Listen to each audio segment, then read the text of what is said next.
तो कल हमने इसके 2 चैप्टर कंप्लीट कर लिए थे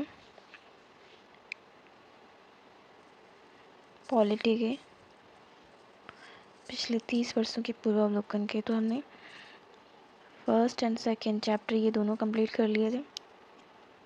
अब आगे की बाकी चैप्टर कौन सा नेक्स्ट, संविधान सभा की प्रमुख समितियाँ, यहाँ से शुरुआत करते हैं।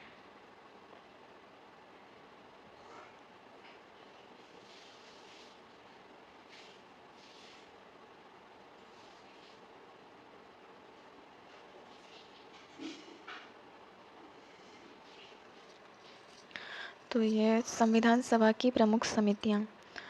संविधान सभा की प्रांतीय संविधान समिति का अध्यक्ष कौन था? सरदार पटेल। संविधान सभा की प्रमुख समितियां, उनके अध्यक्ष इस प्रकार हैं। एक तरफ समिति दे रखी है, दूसरी तरफ अध्यक्ष दे रखे हैं।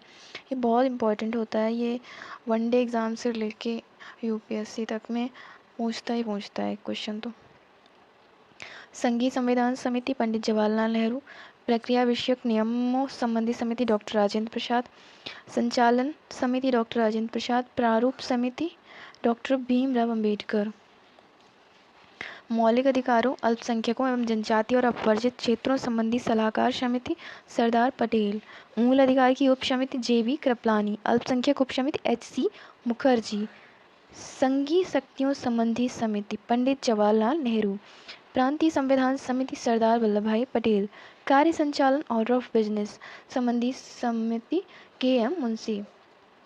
भारतीय संविधान सभा की प्रारूप समिति के अध्यक्ष कौन थे? तो डॉक्टर बी.आर. अम्बेडकर।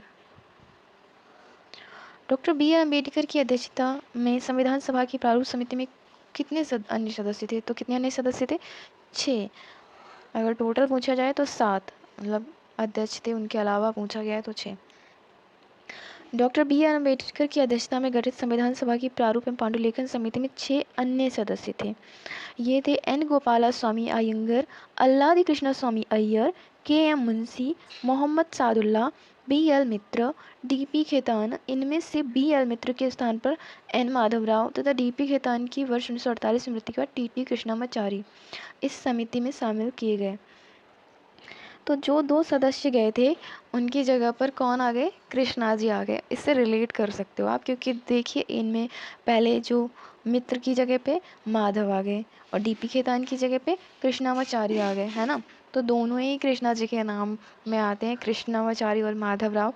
तो ऐसे आप रिलेट कर सकते हो कि जो 2 सदस्य गए थे तो माधव, और वैसे भी महाभारत में अर्जुन के मित्र थे ना माधव और कृष्णा जी को अर्जुन हमेशा माधव ही तो बोलते थे। मतलब किसी को लग रहा होगा कि ये क्या ही है, मतलब, लेकिन याद कर सकते हो आप, रिलेट कर सकते हो। मेरे को ऐसे हो गया तो मैंने बता दिया। निम्नलिखित में से कौन संविधान प्रारूप समिति के सदस्य थे? एन गोपाला स्वामी और अल्लादी कृष्णा स्वामी अय्यर। संविधान पांडुलेखन समिति का निम्न में से कौन सदस्य नहीं था? तो जवाहरलाल नेहरू। संविधान सभा ने डॉक्टर बी.आर. अम्बेडकर की अध्यक्षता में प्रारूप समिति का गठन कब किया? 29 अगस्त 1947 को। संविधान सभा ने डॉक्टर बी.आर. अम्बेडकर की अध्यक्षता में प्रारूप समिति का गठन कब किया गया? तो 29 अगस्त 1947 को। संविधान के प्रारूप पर विचार करने हेतु संविधान सभा द्वारा 29 अगस्त 1947 को संकल्प पारित करके डॉक्टर बी.आर. अम्बेडकर की अध्यक्षता में प्रारूप समिति का गठन किया गया था। संविधान निर्मात्री परिषद की झंडा समिति के अध्यक्ष कौन थे? डॉक्टर राजेंद्र प्रसाद। ये समितियां और इनके अध्यक्ष इतने ज़्यादा पूछे जाते हैं ना, तो इनको तो रट लेना चाहिए। भारतीय संविधान में 2 झंडा समितियों का विशेष उल्लेख मिलता है।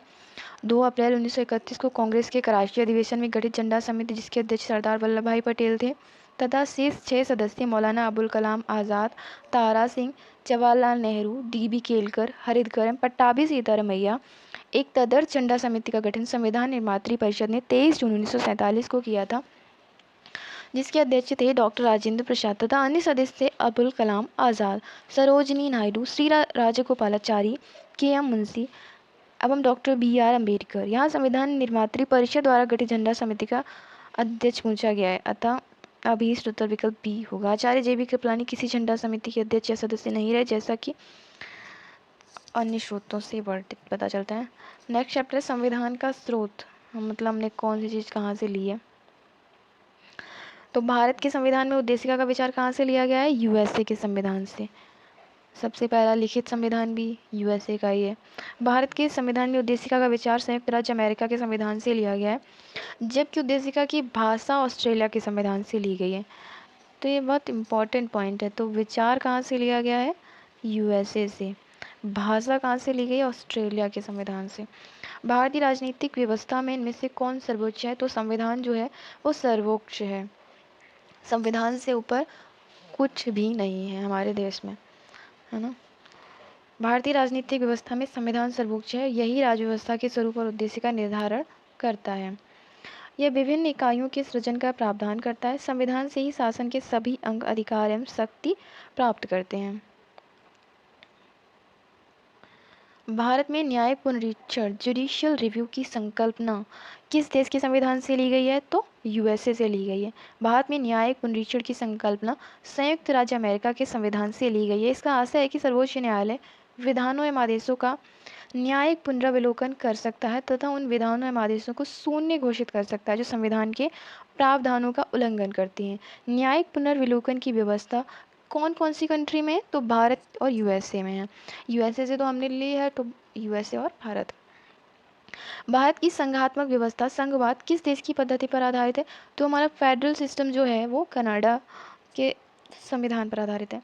भारत की संघात्मक व्यवस्था भारतीय संविधान में कनाडा के संविधान से ली गई है। भारतीय संविधान में राज्यों का संघ की संकल्पना को प्राप्त किया गया है ब्रिटिश नॉर्थ अमेरिका अधिनियम से, यानी कनाडा से। भारतीय संविधान में राज्यों का संघ की संकल्पना British north America act Canada से प्रेरित है।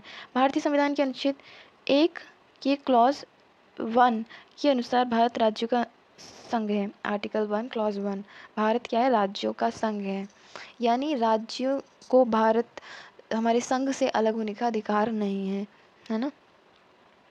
तो देखिए ये जो है ना ऑप्शन सी, जो ब्रिटिश नॉर्थ अमेरिका अधिनियम, इस किसी ने कनाडा पर सिर्फ पढ़ रखा होगा, दूसरा नाम जिसे नहीं पता होगा वो तो कंफ्यूज हो जाएगा, है ना। तो दोनों नाम पता होने बहुत ज़रूरी है।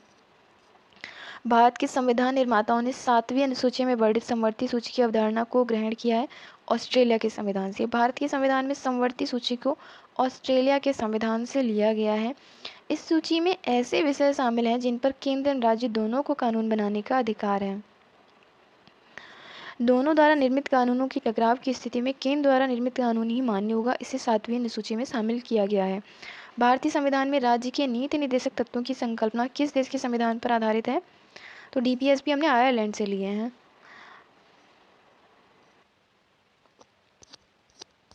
भारतीय संविधान में राज्य की नीति निर्देशक तत्वों की संकल्पना आयरलैंड के संविधान पर आधारित है। संविधान में इसे भाग 4 में अनुच्छेद 36 से अनुच्छेद 51 तक में उपबंधित किया गया है। राज्यसभा के गठन में प्रतिभा, अनुभव और सेवा को प्रतिनिधित्व देने में भारतीय संविधान निर्माता निम्नलिखित उदाहरण से प्रभावित हुए थे।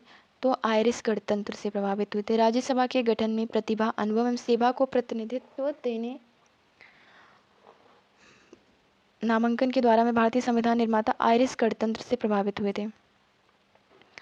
नेक्स्ट क्वेश्चन क्या पूछा गया है?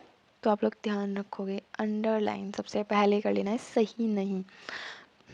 मौलिक अधिकार यूएसए से लिए गए, डीपीएसपी आयरलैंड से लिए गए, केंद्र की अवशिष्ट शक्तियाँ ऑस्ट्रेलिया से नहीं ली गई। तो यही वाला जो है ना वो गलत है, सही नहीं है। आपातकालीन शक्तियाँ जर्मनी वाइमर संविधान से ली गई हैं। तो भारतीय संविधान में कनाडा के संविधान से सशक्त केंद्र के साथ संघीय व्यवस्था, अवशिष्ट शक्तियों का केंद्र में निहित होना, केंद्र द्वारा राज्यपालों की नियुक्ति, उच्चतम न्यायालय का परामर्शी न्याय निर्णय आदि ग्रहण किए गए, जबकि संसद के दोनों सदनों की संयुक्त बैठक उद्देशिका की भाषा, व्यापार, वाणिज्य और समागम की स्वतंत्रता तथा समवर्ती सूची की व्यवस्था में ऑस्ट्रेलिया के संविधान से ग्रहण किए गए हैं। सूची 1, सूची 2, संवैधानिक प्रावधान और स्रोत। विधि का शासन, विधि द्वारा स्थापित प्रक्रिया, राष्ट्रपति की विचारत, राज्यपाल द्वारा विधेयक सुरक्षित रखना, विस्तृत उभयनिष्ठ सूची। तो विस्तृत उभयनिष्ठ सूची कहाँ से ली गई है? Australia, option D. विधि का शासन इंग्लैंड, विधि द्वारा स्थापित प्रक्रिया जापान। पता है ये जो है ना ये बहुत कंफ्यूजिंग, मतलब बहुत कंफ्यूज करता है। विधि का शासन, विधि द्वारा स्थापित प्रक्रिया जब एग्जाम में आता है ना तो इंग्लैंड था कि जापान था, तो मतलब ऐसे जो कंफ्यूजन वाले जो होते हैं ना टर्म्स, स्टेटमेंट उनको रट लेना चाहिए, फैक्ट जो बोलते हैं कि ये फैक्ट्स ना हमको लिख लेना चाहिए। एक A4 साइज शीट साथ में रखनी चाहिए पढ़ते टाइम। और जो चीज़ नहीं याद हो, जैसे एक बार रीडिंग करने पे तो 30% ही याद रहता है, तो जब आप दूसरी तीसरी रीडिंग कर रहे हो, दूसरी ही कर रहे हो, तो फिर उसको लिखते जाओ साथ में, फिर तीसरी करोगे तो थोड़ा कम हो जाएगा। तो ये करना चाहिए। भारतीय संविधान में मौलिक कर्तव्यों का विचार लिया गया है। रूस पूर्व सोवियत संघ के संविधान से मूल कर्तव्य आर्टिकल 51A मूलतः अंगीकृत संविधान के भाग नहीं थे। इन्हें 42वें संविधान संशोधन 1976 द्वारा सम्मिलित किया गया था। मूल कर्तव्य पूर्व सोवियत संघ के संविधान से लिए गए हैं, USSR से लिए गए हैं ना। तो ये मूल कर्तव्य पहले से हमारे संविधान में शामिल नहीं थे। इनको कब शामिल किया गया है? तो 42वें संविधान संशोधन अधिनियम 1976 से। तो ये जो 42 अमेंडमेंट है हमारा, इसको ना मिनी कॉन्स्टिट्यूशंस भी कहते हैं। 42वें संविधान संशोधन को किस प्रधानमंत्री के काल में हुआ था? अगर वीडियो पॉज करके ना कमेंट में बताइएगा, मैं अभी बता रही हूँ। तो इंदिरा गांधी के टाइम में हुआ था 42वां संविधान संशोधन। तो उन्होंने इतने सारे अमेंडमेंट कर दिए थे ना कि इसको मिनी कॉन्स्टिट्यूशन भी बोला जाता है, लघु संविधान। तो भारत का संविधान सबसे अधिक लंबा हो गया है, कथन है और कारण है। मौलिक अधिकारों का अध्याय अमेरिकन संविधान के मॉडल से लिया गया है। तो मौलिक अधिकारों का भारत का संविधान सबसे अधिक लंबा हो गया, ये बात सही है, कथन है ना। और कारण है कि मौलिक अधिकारों के अध्याय अमेरिका के मॉडल से लिया गया, ये भी सही है। लेकिन सिर्फ मौलिक अधिकार की वजह से लंबा हो गया तो ऐसा तो नहीं है ना, इसलिए क्या हो जाएगा, व्याख्या गलत हो जाएगी। तो भारत का संविधान विश्व का सबसे बड़ा संविधान है। इसमें मौलिक अधिकारों का अध्याय अमेरिका के संविधान के मॉडल से लिया गया है, परंतु मात्र मौलिक अधिकारों की वजह से भारतीय संविधान लंबा नहीं हुआ है। भारतीय संविधान में सन्निहित मूल अधिकारों की अवधारणा किस देश के संविधान से ग्रहण की गई है? तो संयुक्त राज्य अमेरिका। नेक्स्ट चैप्टर है भारतीय संविधान के प्रमुख भाग, है ना। भारतीय संविधान को कितने भागों में विभाजित किया गया है? तो 22 भागों में। भारतीय संविधान को क्रमांक अनुसार 22 भागों में विभाजित किया गया है। गणना की दृष्टि से वर्तमान में कुल कितने भाग हैं? तो 25 भाग हैं। फिर से हम क्या करेंगे, क्वेश्चन करते टाइम इसको सबसे पहले हाईलाइट करेंगे। सही सुमेलित नहीं है। नागरिकता भाग 2 में है, हाँ, कि कौन से आर्टिकल से कौन से आर्टिकल तक है? तो अनुच्छेद 5 से 11 तक है। मौलिक अधिकार भाग 3 में है, कौन से आर्टिकल से? 12 से 35, है ना।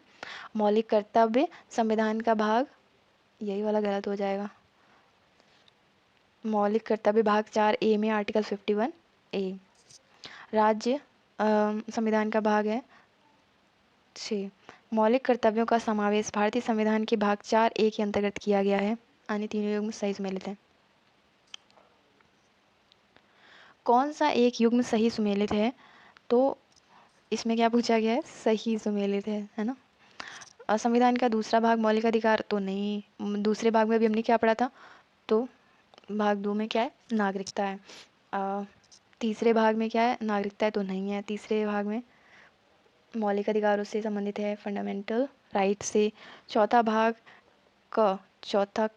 तो यही सही है, एक मौलिक कर्तव्य।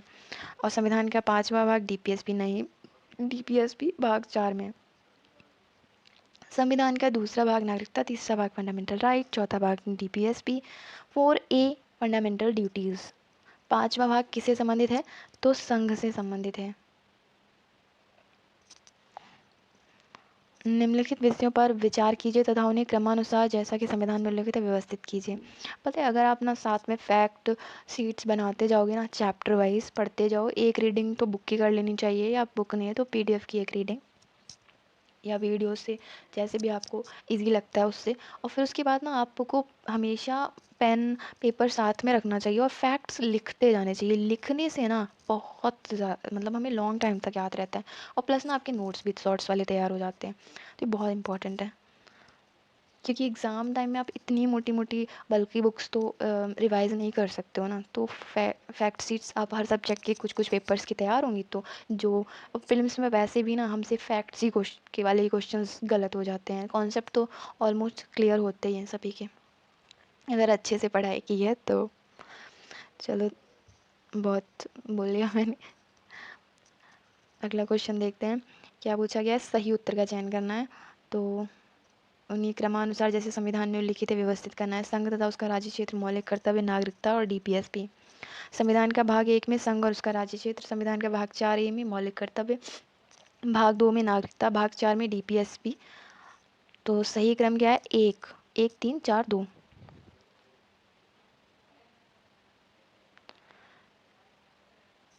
सही सुमेलित नहीं है। नागरिकता भाग 2 में सही है और बी गलत है। संघ राज्य क्षेत्र किसमें है? भाग 8 में। नगर पालिकाएं भाग 9A में और निर्वाचन भाग 15 में। नगर पालिकाएं भाग 9A में हैं। संविधान का भाग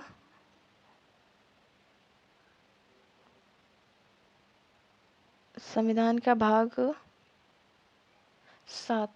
7वें संविधान संशोधन अधिनियम 1956 द्वारा निर्देशित कर दिया गया था।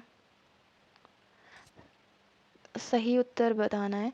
तो भारतीय संविधान का भाग 9, भारतीय संविधान का भाग 9 में क्या है? तो हमारी पंचायतें हैं। भाग 8 में क्या है? संघ राज्य क्षेत्र है। भाग 4A में फंडामेंटल ड्यूटीज, भाग 9A में नगर पालिकाएं। भारतीय संविधान के अंतर्गत सही सुमेलित नहीं है। तो पंचायतें 9 में, नगर पालिकाएं 9A में, सहकारी समितियां 9B में। 9 खा, भाग 9 खा। और अधिकरण ट्रिब्यूनल्स, ये वाला गलत हो जाएगा। ट्रिब्यूनल्स किस में है? भाग 14A में। 73वें संविधान संशोधन अधिनियम 1992 के द्वारा भारतीय संविधान के भाग 9 के अंतर्गत पंचायतों की व्यवस्था की गई है। 74वें संविधान संशोधन अधिनियम 1992 के द्वारा संविधान में भाग 9A जोड़ा गया, जो कि नगर पालिकाओं से संबंधित है। 97th अमेंडमेंट एक्ट 2011 के द्वारा संविधान में भाग 9 ख जोड़ा गया, जो सहकारी समितियों से संबंधित है, जबकि संविधान के भाग 10 के अंतर्गत अनुसूचित और अनुसूचित जनजाति क्षेत्र संबंधी प्रावधान है। भाग 14 क में अधिकरणों की व्यवस्था है। हमारे संविधान के किस भाग में 3 सोपानों में पंचायतें बनाने की परिकल्पना की गई है? तो भाग 9 में। संविधान के 73वें संशोधन अधिनियम 1992 द्वारा 24 अप्रैल 1993 से अंतः स्थापित संविधान के भाग 9 में 3 सोपानों में पंचायतें बनाने की परिकल्पना की गई। अच्छा, सबसे पहले कहाँ पे लागू हुई थी? तो ये जो पंचायती सिस्टम है सबसे पहले कहाँ से लागू हुआ था? तो राजस्थान का एक नागौर डिस्ट्रिक्ट है, वहाँ से। भाग 9 में 3 सोपानों में पंचायतें बनाने की परिकल्पना की गई है। इस भाग में अनुच्छेद 243 ख के खंड 1 में कहा गया है कि प्रत्येक राज्य में ग्राम, मध्यवर्ती और जिला स्तर पर इस भाग के उपबंधों के अनुसार पंचायतों का गठन किया जाएगा। संविधान के किस भाग में पंचायती राज व्यवस्था संबंधी प्रावधान किए गए हैं? भाग 9। सूची 1 को सूची 2 से मिलाना है। फंडामेंटल राइट भाग 3 का, फंडामेंटल राइट भाग 3, फंडामेंटल ड्यूटीज भाग 4A, संघ भाग 5, आपात उपबंध भाग 18।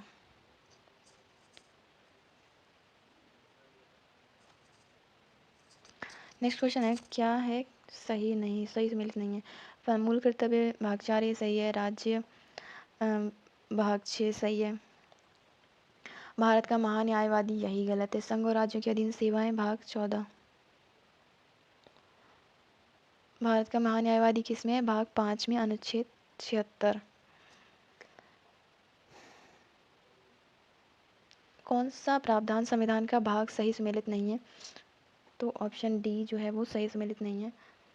राजभाषा भाग 17, संघ राज्य क्षेत्र भाग 8, अनुसूचित और जनजाति क्षेत्र भाग 10, अधिकरण भाग 14A। भारतीय संविधान का कौन सा भाग और अध्याय संघ और राज्यों के बीच विधायी संबंध के बारे में है? भाग 11 अध्याय 1।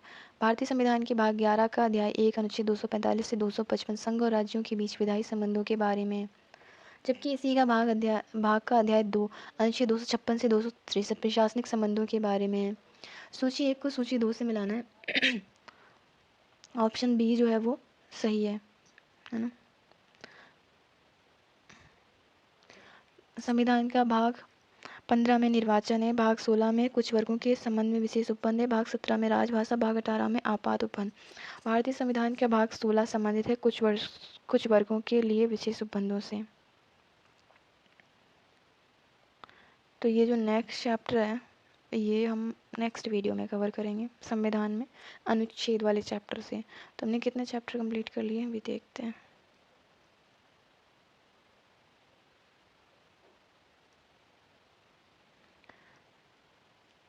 तो हमने कर लिए संविधान सभा की प्रमुख समितियाँ, संविधान का स्रोत, भारतीय संविधान के प्रमुख भाग। 3 चैप्टर भी हमने कवर कर लिए और 2 पहले कवर कर लिए थे, है ना। संविधान में अनुच्छेद से नेक्स्ट वीडियो में। वीडियो अच्छी लगे तो लाइक कर देना, शेयर कर देना और चैनल को सब्सक्राइब करना मत भूलना। Thank you.